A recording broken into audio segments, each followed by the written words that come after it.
Hey there. Welcome back to another episode of the Online Marketing Made Easy podcast. I'm your host, Amy Porterfield, and thank you so much for tuning in. I know you have a lot of options when it comes to marketing podcasts, and the fact that you choose to listen in means the world to me. So thanks again for being here. Now, you know, I do listener spotlights now, right? I think it's extra fun because I get to see your reviews, and I have a podcast group. In case you didn't know, it's called the Online Marketing Made Easy Podcast Community. You can find us on Facebook, and a lot of you leave great comments in there as well. So I love to give shout outs. This one is for Gary K, who left me a kind review on iTunes. Gary said, Amy always gives wonderful value. I have been listening for a few months, and I'm glad I found this podcast. Her podcast is not only informative, but entertaining, which I'm very surprised to hear that, Gary, because I'm not one to be super funny or entertaining. I feel like I'm all business. So that was kind of refreshing. Maybe I'm a little bit more entertaining than I thought. Or maybe I'm just getting a big head. Okay, back to what Gary said. I have already seen positive results by taking action on her suggestions and best practices. So Gary, thank you so much. I'm glad you found my podcast, and I'm really happy to hear that you're taking action. So keep up the good work. I'd love to share your review here on the show. So head on over to iTunes or wherever you listen to my podcast, leave a review, and I might just give you a shout out on my next podcast. Okay, so today we are finishing up. We are in the home stretch of our Creating Compelling Content mini-series. So we started out this mini-series with episode 235, where I talked about understanding who you are creating content for. So your ideal customer avatar, and how to know what type of content will be compelling to them. And then in episode 236, we had Donald Miller share his 7-part framework to create powerful messaging to bring your ideal customer into a customer journey. Oh my goodness. Remember, I said this last week, don't tell Hobie, but I have a serious work crush on Donald Miller. Like, I love that guy. He's so brilliant. So that was a really fun episode. Now, today we've got master storyteller herself, Melissa Cassera, and she's going to teach us about creating binge-worthy content. Now, like Donald, Melissa is a huge fan of using storytelling to create compelling content. Now, on Melissa's website, she tells her visitors that she'll teach them how to create content and offers that send their fans into a complete and total frenzy. I mean, that's pretty good, right? And I know that she delivers on that promise, and that's why I brought her on the show today. So she's going to cover some storytelling techniques, and we're going to get into details and tons of examples. Don't worry about taking notes because Melissa created the Binge-Worthy Content Worksheet. You can get it at amyporterfield.com/237. So amyporterfield.com/237. You can grab, after you listen to the episode, the Binge-Worthy Content Worksheet, where we literally outline exactly what Melissa's going to go over here, but you need to hear all the examples and all the little insights she adds for each of her techniques so you know how to apply it. So listen first and then grab the freebie. Okay, I won't make you wait any longer. Let's get to it. Hey there, Melissa. Thanks so much for coming back to the show. Thank you. I'm so excited to be back. Oh my gosh. I am excited that you're here because the last time you were here, we talked all about the About page. And there are still instances where I'll be out and about and I'll be meeting people in my community and they'll say, oh my gosh, I loved the episode all about how to put together an About page. And so you're definitely a hit with my community.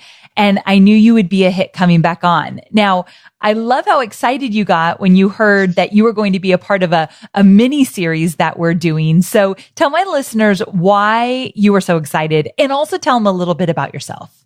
Okay. Well, I love a good mini series. I am obsessed. And I am, for anyone that doesn't know me, I'm both a publicity strategist and a professional screenwriter. So like anytime anyone is combining TV and movies with marketing, I am like here for it. So I was just jumping up and down to be a part of this episode because this is my favorite thing to talk about.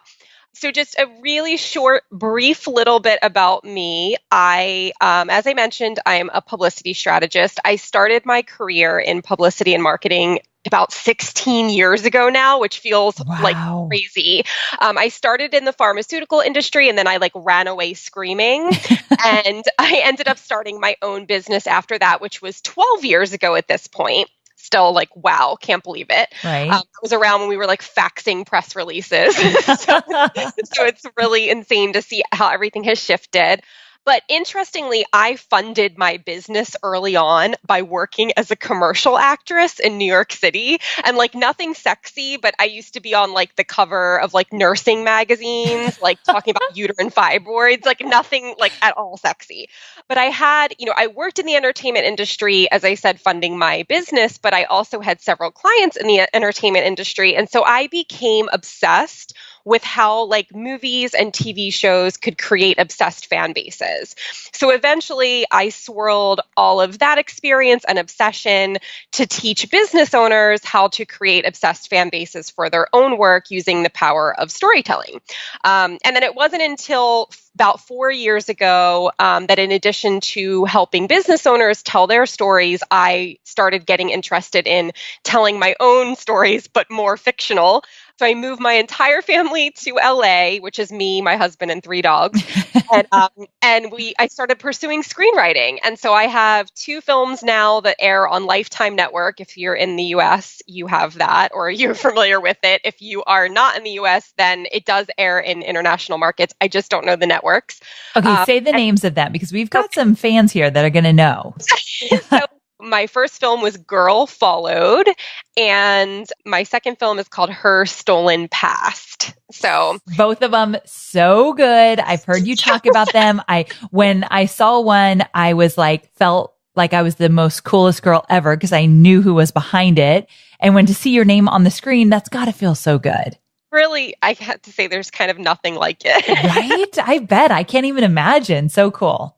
It's pretty cool when 4 million people watch your movie on premiere night and then it's your name is on screen. Oh. And it is really cool, I have to say. And then people are tweeting about it. Oh man, I would die over that kind of stuff. So cool. Fun. And I also have a TV series in development and I have 3 additional films in development as well. So things are busy, Amy, but that is just a little brief story about me.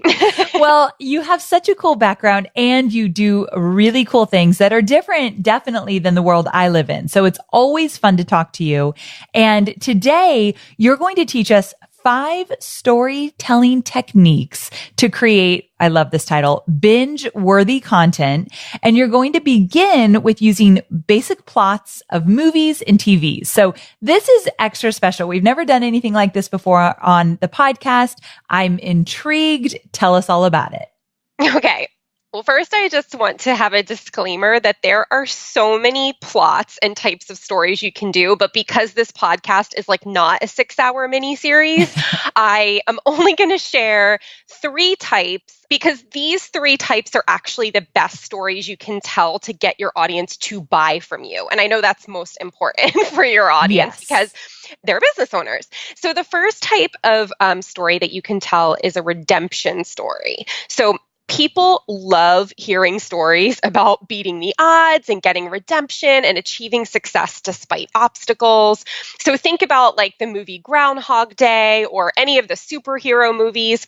Honestly, if redemption isn't the main theme of the movie or TV show, it's always woven into a specific character arc or it's a secondary theme. So redemption is quite popular. And it's great as a business owner to tell redemption stories because it delivers a huge adrenaline shot of inspiration to your audience, to your potential buyers. So Amy, you had a great redemption story in your mega batching episode, which was episode 182. And you started that episode with a comparison to Groundhog Day. Yes. People instantly connect to that movie because it's the story of a cursed man who is gaining redemption, right? So again, perfect redemption story. And Audiences love redemption arcs. So by setting it up that the listeners are going to see your story of redemption in that podcast episode was really exciting. And it also made for that perfect episode trailer so that we knew what was coming. So when you set the tone in that episode, then we were like, ooh, and we couldn't wait to keep listening. So that's why that was a really popular episode for you. And another example was the episode you did with Brooke Castillo. Oh, one of my favorites. And I know that was a fan favorite as well. And again, all coming back to the storytelling. This is why these episodes are so popular.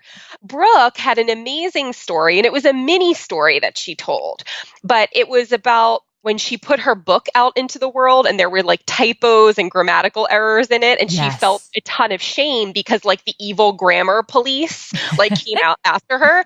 And side note for grammar police, I will tell everyone right now that there are Academy Award winning screenplays out there that have typos. So like if you can win an Academy Award with typos, like I think we're all good. Okay. I love that you put that out there.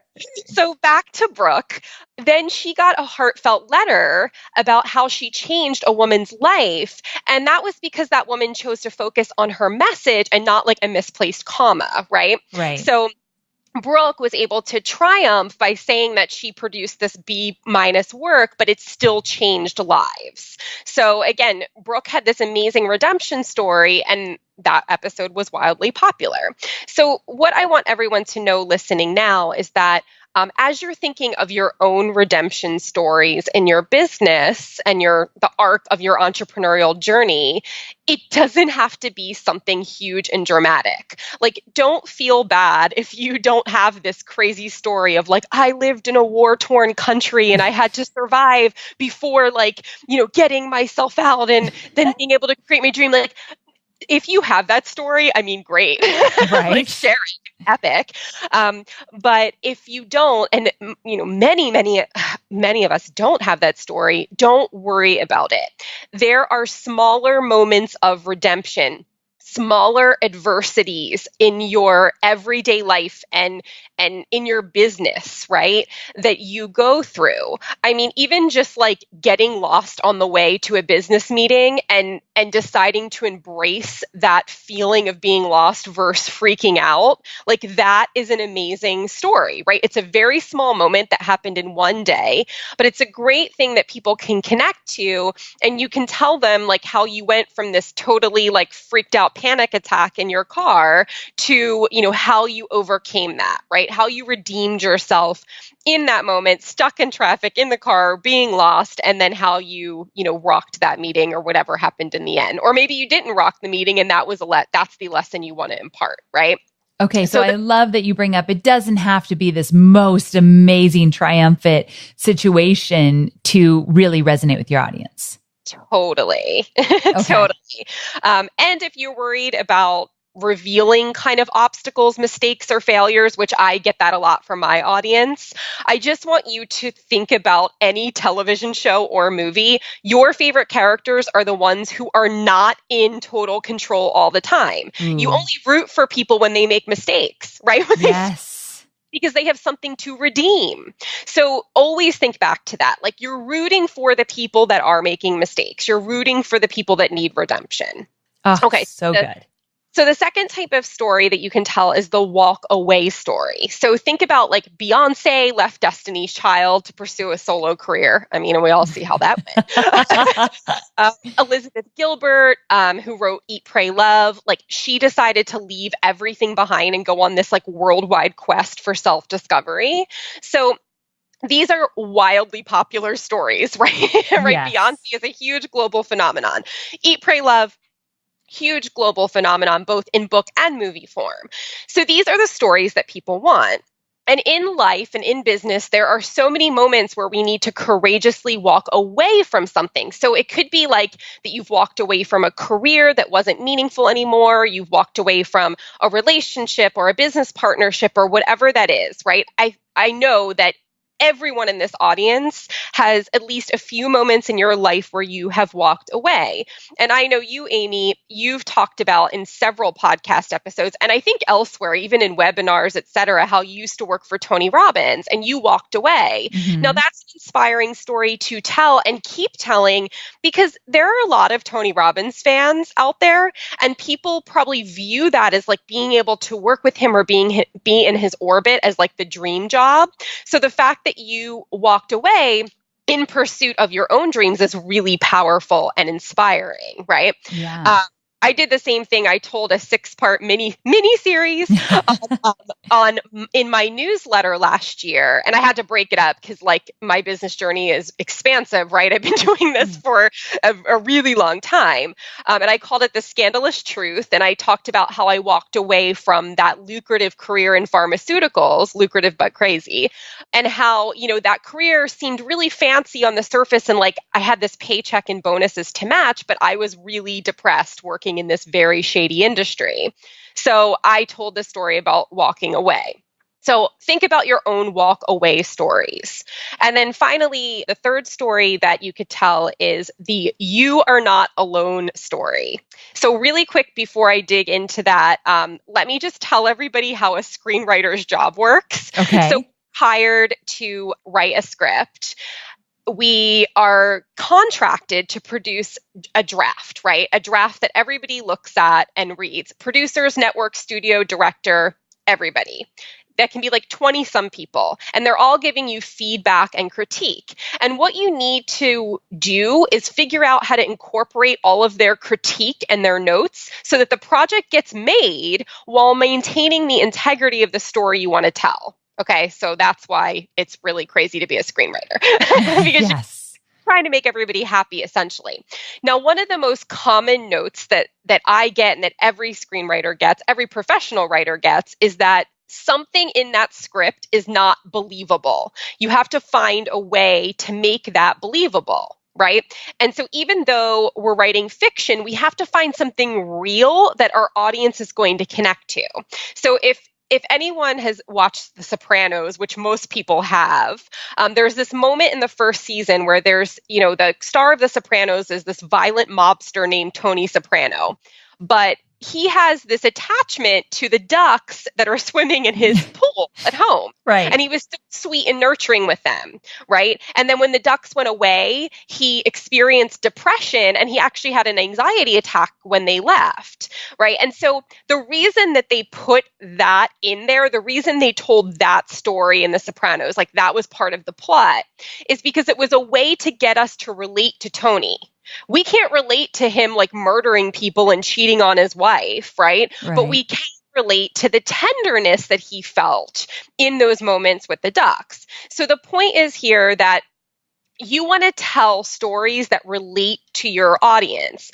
Oftentimes as business owners, our audiences can put us on a pedestal or kind of believe that our life looks like the way that we share it on Instagram, right? Like this perfect curated life. And they might be like, oh, she's just successful because she has this and that. Oh, Amy's just successful because she's been doing it all these years, right?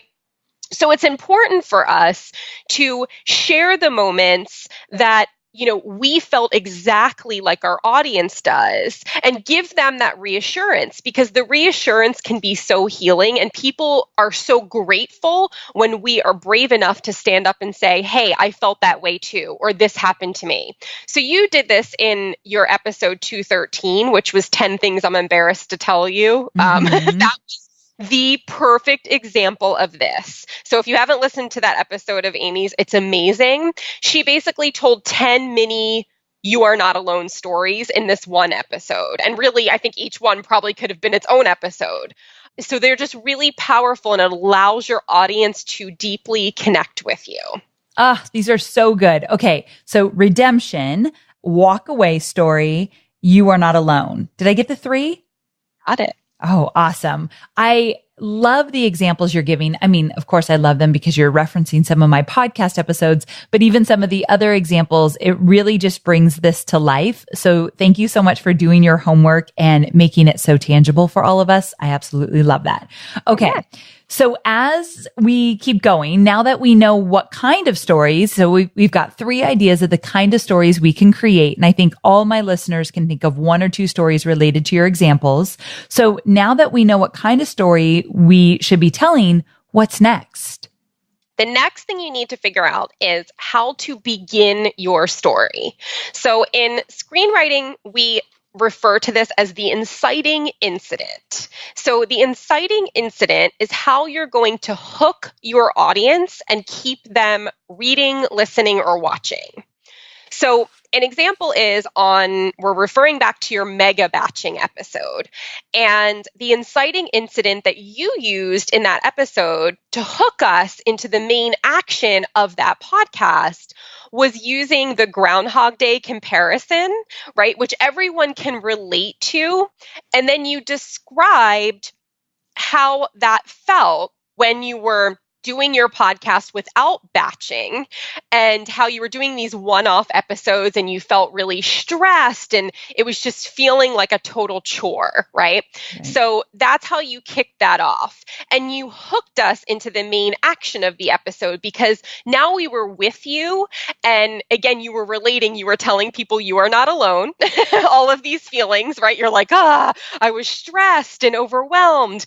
And so we're with you, right? And we're connected to you. And now we're being hooked because now we're like, okay, so we see Amy's problem. We're with her. She's down in the dumps because she's not batching. And now we want to go on the journey with her, right?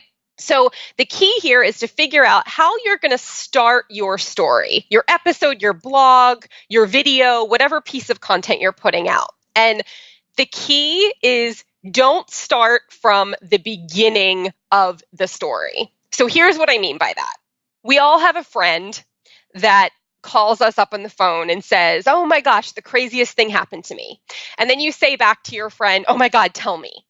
And then they continue to rattle on for like 15, 20 minutes about how they went to Target and Target was so crowded and they couldn't find parking and then they forgot their eco-friendly bags in the car. And then like 20 minutes later, they finally get to the story, which is that they ran into an old friend you knew from high school. Yes. But by the time they get to the story, your eyes have totally glazed over or like you've totally checked out and you're scrolling Instagram rather than like actually listening to your friend. But if you would have just skipped to the good part, right, and told the story about how you ran into the old friend, then it would have been so much more exciting. So the point here is skip the boring backstory and the extraneous details, and you want to jump into the action. So let's imagine if your mega batching episode had a different beginning. Let's say that instead of starting it the way you did, you decided to start the episode by saying, I woke up this morning and I had to record a podcast episode, but like Scout really needed a walk and then Hobie wanted to have coffee together and then Chloe needed me for a meeting. And like, I secretly didn't really like the topic we were doing for the podcast. And you know what? I really need a pedicure, but I guess I really need to record this podcast, right? Okay. So maybe all those details were true. Maybe Scout needed a walk. Maybe Hobie wanted coffee and maybe Chloe was like bothering you for something, right? Shout out to Chloe. And maybe that was true, but those are extraneous details we do not need, right? We don't need to know that stuff. Yes. So the point here is that when you're figuring out how to begin your article, your podcast, your video, whatever the piece of content is, it's okay to put extraneous things in your rough draft. So when you're doing an outline or you're doing a rough draft, like it's okay that extraneous details are there, but make sure to edit them out.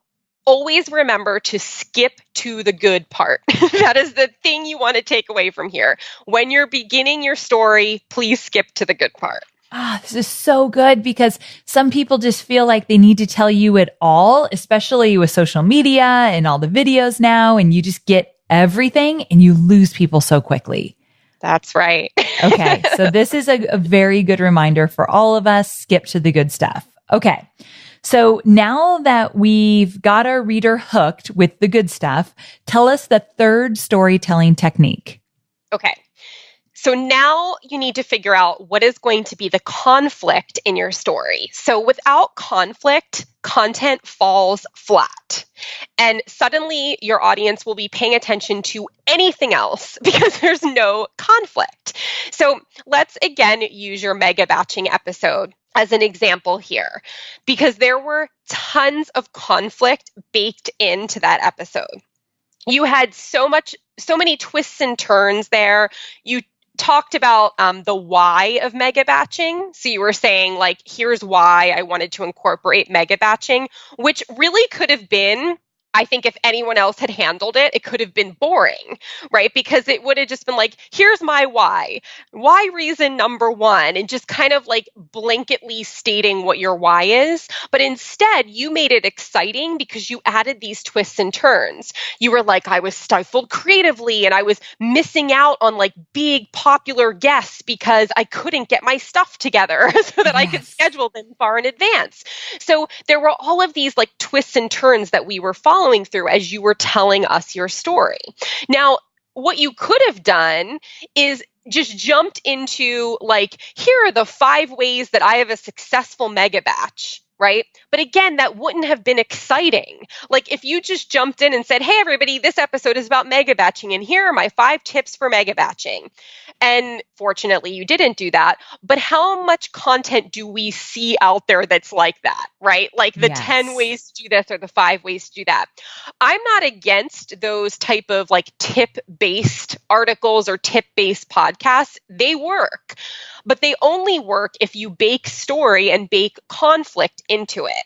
So the way that you did your mega batch episode is you showed us the conflict before you shared the tips on how you made it work. So we cared about those tips because we knew what the conflict was first, right? Okay, this makes sense. Yes. Okay. So, and then you also made it interesting as like a little side tip because you also included like some fun extra storytelling elements. Like you had Gina in there, which was, you were like, Gina helped you with this, putting together this mega batching. And Gina was like every best friend in a romantic comedy. That's all you can think.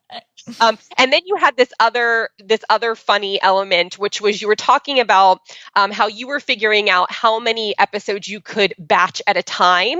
And your friend, Johnny Lee Dumas, who shout out to Johnny, I guess he batches 100 episodes at a time, which is crazy. I don't know what the heck. Yeah. So all I could picture is like, this like perfect podcaster Johnny, right? Is like not necessarily as the villain, but he's the guy in the movie that like you can't stack up to, right? And you're just frantically trying. So all I could imagine is you like trying to batch 100 episodes, like locked in this like dark room, unshowered. And it was like, it made this really fun visual component. It made conflict, right? Even though Johnny's not the bad guy in this story, it's that you could see the comparison there in that you had like this benchmark of, well, Johnny does 100. So let's see how many I can do. And then, you could almost envision what you must have went through, like trying and testing out to see how many you could get done. So it created kind of this fun, like internal struggle for you. So as the audience, is trying to figure out here how to bake content into your stories, what I want you to think about is 2 things. One is when you're telling a story, remember what the most important internal struggle was in that story, right? So when that happened to you or when you went through that, what were you struggling with most? Remember, it doesn't have to be huge or like world altering here. It can be something very small. Like you freaked out in the car because you were lost. Like that's okay to tell something like that. It doesn't have to be world shifting. And then another fun way that you can use conflict is by using the rule of 3. So this is something that I use in screenwriting. I have to use it actually for every single thriller that I write for Lifetime. Because in every Lifetime thriller, it's formulaic in the sense that we have a main character who's always trying to like figure out who the bad guy or bad girl is, right?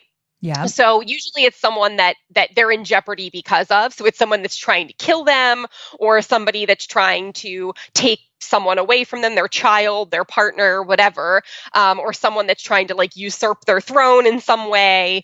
So in order to make it interesting, you can't have your main character just like suddenly have one clue and then like everything is resolved, because then movie would be over about 30 minutes in and then it's done, right?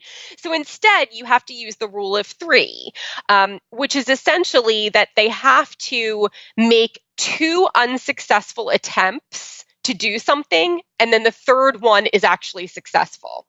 So when you're telling your own stories, think about that. Think about what were the 2 things I did unsuccessfully before I got to the third successful thing. So a quick example, let's use that car situation. I'm lost on the way to a meeting. The first thing that I did was I screamed and I laid on my horn. That's clearly very unsuccessful, right? Yes. The second thing that I did is I called someone. I called my husband, let's say, and I freaked out and made a big deal and kind of put it all on him and then stressed him out. So then now not only am I stressed, but he's equally stressed, right? And then the third thing that I did was I finally pulled over. I did this 10-minute meditation that I know always calms me down. And I just sat with my thoughts, let myself feel that stress. And then I let it, I parted with that stress and I let it dissipate. And then it went away, right? So that's like bad example. But example of how you can have like those 3 things in a story where it was those 2 unsuccessful attempts that I had. And then finally the third one was good, right? So anyone can follow that rule of 3 with your own stories. So that way the story is exciting. You're raising the stakes throughout because you tried something, didn't work. You tried something, didn't work. And now you try the third thing and it's successful. So we're rooting for you throughout the whole story. I love that. I think it adds a little intrigue and it keeps people interested the whole way through. And we've been talking a lot about this on the show, about the importance of being vulnerable and sharing the mistakes and being honest with your audience. And so this is a perfect way to do that because you can talk about that conflict that you've been facing. So I love that you bring this up. Yay. Yeah, it makes perfect sense. Okay, so now that we've got them interested and there's some intrigue there and we're talking about the conflicts, what's next? Okay, so now we need to conclude the story, right? Yes. And everyone listening knows there is nothing worse than a disappointing finale, right? Right. I mean, we see it all the time when like our favorite shows end. How people go on social media and like rip it apart. They're like, I hated that ending. It was so unsatisfying. Yes. So we want to avoid that grim fate here with your own stories. So there are 2 ways that you can conclude your story. So the first way is to have a resolved ending, right? So this is essentially where everything is tied up neatly in a bow, and there's a happily ever after here. Now, this works out well for business content because particularly when you're trying to like sell something like a course or a workshop where you're educating people how to do something, because people do want to see that you figured out whatever this is, right? So for example, if you were doing a story that led into your webinar course, we would want to see some kind of happy ending there, that you figured out whatever this was. Maybe it was a tech glitch that you had to overcome in your first webinar. Because if you ended that story and said, well, I never figured it out, but like, here's hoping, then nobody's really going to be excited to buy your webinar course, right? Because they're going to be like, well, Amy just said she never figured it out. So it's good to have some kind of happily ever after, particularly when you're using a piece of content to lead into something that you're selling, because, we want to see that you have actually figured it out. Also, I think it's important to resolve an ending in a redemption story because we want to see the redemption. So if you're telling a redemption story, it kind of is like womp womp at the end if like you haven't actually felt redeemed, right? Unless you're doing something where you're telling it in like 3 parts or 6 parts and there's like a teaser for the next part, that's okay. But if this is a closed loop story, like an episode of Law and Order, then we need to see the redemption in the end, right? Law and Order always ends with like they find out who did it. It would be really unsatisfying if you ended that episode and we didn't know. But there can be shows like the arced stories, like True Detective on HBO, where like it's okay that we don't have it figured out in one episode because we know we have 5 more to go. So when you're telling a redemption story, I think it's really important to close the loop at the end and tie it up. And also any content that's really leading you into some type of sale. But you can also go with an unresolved ending for other types of stories. So we touched on this a bit earlier, how it was like not every story has to be wrapped in a perfect bow. Like it doesn't have to have this sweeping thing like, oh, at the end, then I ended up, making 7 figures. Like it doesn't have to be that. So let's say that you're telling a walk away story, right? Like you walked away from something, you walked away from your career, you walked away from a relationship, whatever it is. There's a huge amount of courage that's baked into that story, but it's really only the beginning. You don't have to tie that in a neat bow, right? You can say that you walked away from something, but you can end it unresolved, right? Like you can end it with who knows where the journey will take me. You could end it with, something that's like, I tried this and I'm still feeling a little sticky about it, but I know I'm on the right path and let's just see where it goes, right? So it's kind of a to be continued. It's fine to leave it unresolved. Also, you are not alone stories work well with unresolved endings, right? So I personally write a ton about my pursuit of screenwriting in my newsletter and on my blog. There's no end game here. Screenwriting is a career that's entirely out of your control because you have no control if your project's going to be made or not in the end, unless you're the one that's fully funding it. It includes tons of rejection and failure. And like sometimes that's all I've got to share. Sometimes there isn't a happy, neat bow, right? Sometimes it's that I pitched this script to 100 different producers, network studios, and they all said no. There's still a story there, right? There's still value in that story and that I went through that rejection. I got through that rejection, however I handled it. But it's still open-ended. There's no happy resolve there, right? It's still floating out there.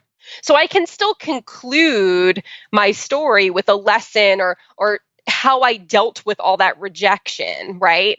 But there's no definitive ending there. Yet it's still compelling. And I know it's compelling because people always tell me how much they love when I talk about my screenwriting journey because they get to follow along with me and they're excited for my next quote unquote episode. So before we kind of wrap up the how to conclude your story piece of this podcast, I just want to briefly mention that one question I get a lot from my audience about telling stories is that they're not sure whether a story is appropriate for their audience or not. Like they're like, something happened to me and I want to talk about it, but how do I know if it's going to be good for my business audience? Yes. So I personally say that if there's a lesson in that story somewhere that you think will help your ideal clients and customers, tell it. Ooh, this is good because this comes up a lot. Should I tell a story where maybe it doesn't have the happiest ending? Yes. Absolutely. As long as there's a lesson in there somewhere for your audience, right? Right. So it doesn't have to be tied up in a neat bow, but like you need to figure out like how does that relate to your audience? You can pretty much relate anything, I think, to your audience with a little skill, right? You can pretty much relate anything. But if, let's say, here's an example. Let's say you went to brunch with your friends and you had like a really bad experience at that brunch, right? Yeah. Terrible experience. Now, if you were to come to me and say, I just went to brunch, Melissa, and I had the worst experience, and I want to talk about it to my audience. I want to tell them how like I was really annoyed and unsatisfied. Well, I would still come back and ask you like, well, what's the lesson there for your audience? Because if you just want to vent about a bad brunch experience, take it to Yelp. Like take it to the review site, right? Or take it to the manager. The venting is not going to be helpful. But if you came to me and said, I had a really bad experience, you've still vented your experience, but you said, you know what? I learned that you never want to treat your customers that way, and how I want to make sure that I'm going to personalize the experience, or if somebody complains to me, this is how I'm going to handle it moving forward. Like if you took a lesson from that, then I'd say absolutely tell your audience that. That is helpful, right? Your ideal clients would love that because they're always seeking ways that they can please their audience, right? They're always seeking ways that they can get more intimate and deeper and like make their audience happier with their service, their product, their business, right? So there's value there. Or if it's like an open-ended thing where you're like, you know what, I'm really pissed off. And frankly, I don't really know how to handle this because I'm a business owner and I know that one bad review can kind of tank your business, right? If you're a small restaurant or something like that. So I feel bad venting. Well, I still think there's a lesson there that's worthy sharing, right? You have this internal conflict and dialogue going on that's like, I'm not quite sure how I want to handle this because I want to leave a Yelp review, yet I know and I'm aware as a business owner that sometimes one bad review can really hurt someone. So I had to think about that and I'm still unsure what I'm going to do, but the conflict of like, where I'm marinating, where I'm thinking about like, how do I proceed with this? I can empathize with another business owner as a business owner, but still I want to share my experience. I think that's a worthy story to share, right? Because there's conflict there. It's an open end, but your audience can learn something from that because I guarantee a lot of them are feeling the same way. I guarantee a lot of people in your audience think twice about complaining about service because they're a business owner too. And they're like, well, how would I feel if someone left me a 1-star review, right? Yeah. So hopefully that that is helpful for everybody. I know there's a bit of a fine line there, but I always say, like, think about what is the lesson there? What's going on? Is there some wisdom you can impart to your audience that would be helpful for them in this situation? I think it's a great question. What is the lesson there? And if there is something there, then you should share it for sure. So, okay, to wrap it up though, what is our final binge-worthy storytelling technique? I know you've got one more. It's like I need a drum roll maybe, but what's next? So that is actually what the next tip is what is next? Oh, I love it. So, yeah. So when you're finished a piece of content, the mistake that people make is they're just like closing the loop and it's done. They think about each piece of content singularly, right? It's like, okay, I wrote this blog, I recorded this podcast episode, I made this video, whatever it is. And they're just like, whew, that's off my plate. Check the box for my weekly content, right? But what you really want to be thinking about is what are the coming attractions? What should your audience be expecting next? So one example that I use is I'm a huge fan of TV, duh. I feel like I probably said that 17,000 times. I hate when I'm watching an episode of a show and then there's no trailer for the next episode. Like I get really upset. I'm like frantically searching online for it because I want to know like coming next week, right? Like I live for those. I need to know what's next for sure. Oh, of course. Well, that's exactly how people feel about your content, right? Good point. Like what is coming next week? Like, hello, Amy, what can I expect?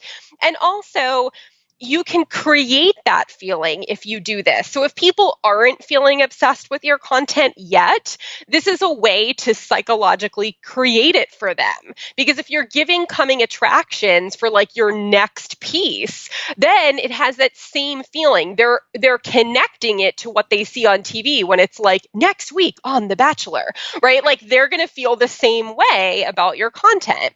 So like I mentioned before with how we have certain content that has a definitive end and then some things that have no definitive end, right? You can still create like that feeling. If it has like an open-ended kind of ending where you're saying like, well, I failed. I pitched my script 100 places. Here's how I dealt with it. but the journey's still happening. The script hasn't been sold, right? So stay tuned and watch me fail some more. So I would use that as like the ending, because it's a coming attraction for people to still come along that journey with me. I'm going to keep failing, y'all, and you're all going to come with me, right? And watch this journey go. And also there's something baked in there where people are going to root for me because they're seeing me fail over and over and over again. And they're like, I can't wait till she gets her success, right? I can't wait until she gets her yes. Now, another thing you could do is you can also tease your next piece of content. I know you actually did this, Amy, in your podcast episode on mega batching. I forget what you teased for the next episode off the top of my head, but you did have it there in the end. You said, I'm going to be talking about this topic more. So it was just kind of like slipped in there. You didn't make a big deal out of it, but it was enough that it teased people to know that you're going to be talking about this more. And I know you left that mega batching episode open-ended because one thing you said is you're still trying things, you're still testing this. So again, there was that piece of like, we know that we're going to be checking back in with you at some point on batching again. Like we're going to know how this is going for you. Now, another thing you can do is beyond those two things of just teasing what's coming next week, or even just teasing that this journey is still continuing and that they should follow along, is that they can serialize their content. So any of us can do this. So when I use the term serialized, which is a very screenwriting term, it's basically a television term that's referring to a television series that follows one story arc over the full run of a series or over a season. Examples are True Detective, Sharp Objects, Breaking Bad. So these are things that like there's one story that rolls out over the course of a series. Unlike episodic television, which is a closed loop like Law and Order. So like we said earlier, when you're done a Law and Order episode, it's done, the loop is closed. You can actually drop into Law and Order at any time. You don't have to like go back and watch all probably 20 seasons of Law and Order to know what's going on, right? So this is a cool little tip that anybody here can use, is that if you have a particularly like sweeping story that you want to tell, so something that's like really long and in depth, I would recommend breaking it up. I would do it like a mini series. This is a mini series that you're listening to right now with Amy. I did a mini series. I brought it up earlier in this episode where I told my entire business story. That's a long story that spans over many, many years. So I broke it up into 6 parts, and then I added little teasers at the end so that it felt like it would be like next week on The Scandalous Truth, right? So it had that same feeling. So the point here is that when you're done writing a piece of content, recording it for a podcast, a video, whatever you're doing, don't make that it. Like, don't stop there. The point is that you want people to keep engaging. So please tease something. Give them a coming attractions for something. It can be the next piece that you're doing. Give them the coming attractions. It can be just keep following this journey as I continue to mess up. Or keep following the journey until I reach my success eventually. Right? It doesn't have to be that closed loop all the time. It could be like you did in your batching episode where it's like, I'm still doing this. So stay tuned for a future episode where I'll check back in and tell you how my batching is going, right? Or you can serialize your content where you have like one big story you want to tell, break it up over 3, 4, 5, 6, 7 parts, and then release it that way. Release it in increments rather than all in one piece. Oh, I love that. One of the things I've been doing a little bit more is because I've been batching, I know what is coming next for my podcast. So I'll do it at the end of this one when I wrap things up, where I could say, okay, so next week, let me tell you what we're going to dive into. I'm not always that organized, so I haven't been doing it in the past, but with my batching, there's no excuse. I should know what's coming next. So I think it's really cool to even do it with your podcasting or with your video shows or whatever you might be doing. Absolutely. Yes. Yeah. If you know what's coming next, especially if you're batching, that's the great way to do it. Then that's all you have to do. That makes your job easy. Way you can easier. Be like, coming next. But for those of us that haven't quite mastered batching, and I get it, there's other options for you. So don't feel like you have to wait to figure batching out. Good. I'm teasing. Yes. I'm so glad you said that. You can always tease no matter, how you want to get it organized. So I'm glad you brought that up as well. Melissa, I absolutely love this approach to communicating to our audiences. I loved that you brought in your love of TV and movies, because we have a lot of movie and TV buffs out there, so they could completely relate to all these examples that you're giving. And I really want my listeners to take action. You guys, I want you to try this. I want you to build a story and go through the different steps of this storytelling technique. But I also know you might be on a subway right now, in the car, taking your kids to school, maybe at the gym, and you're like, I'm never going to remember all of what Melissa just shared with us. The good news is Melissa created a worksheet to help you work through these 5 storytelling techniques, and you can grab it at amyporterfield.com/237. So amyporterfield.com/237. It's called the Binge-Worthy Content Worksheet. So first of all, thank you, Melissa, for creating this worksheet so that you could save people from panicking, thinking, I'm never going to remember this. So thanks a bunch. You're welcome. I'm excited for everybody to use it. Yeah, me too. So useful. And also, before I let you go, tell my listeners how they can find out more about you. Sure. So the best way to do that is just come over to my website. It's just my name, melissacassera.com. I have a newsletter there called OMG Original Melissa Goodness, which is like my own personal TV show, except it's in the written form because I'm a writer, and it's free to sign up, of course, as all newsletters are. And that's where I really share tons of storytelling tips and techniques to create your own binge-worthy content. So if you like the content in this podcast, and you want more, that's where to go get it. Perfect. Thanks again, Melissa. I can't wait to have you on again. Thank you so much, Amy. Okay, so there you have it. And because I like to practice what I learn, let me tell you what's coming up. Next week, we have 2 episodes. One is a bonus episode, and I'm going to help you answer the question, should I have an LLC or an S Corp for my business structure?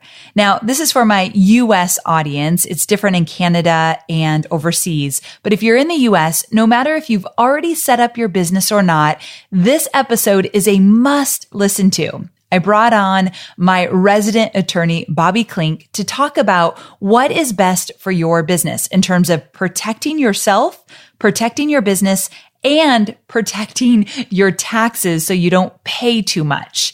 It's a great episode. I've been in business almost 10 years, and I learned so much from how Bobby broke down the 2 different entities. So that's a bonus episode next week. And then I have Seth Godin on the show. I am such a huge fan of Seth. I'm actually very, very nervous about that interview. It's coming up soon.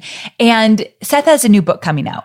So we're going to talk about marketing with generosity and empathy. And I absolutely love this topic. We're going to get into details and specifics and examples. So make sure to show up and listen in as I get to interview the legendary Seth Godin. So both episodes are next week. I cannot wait to see you here. Same time, same place.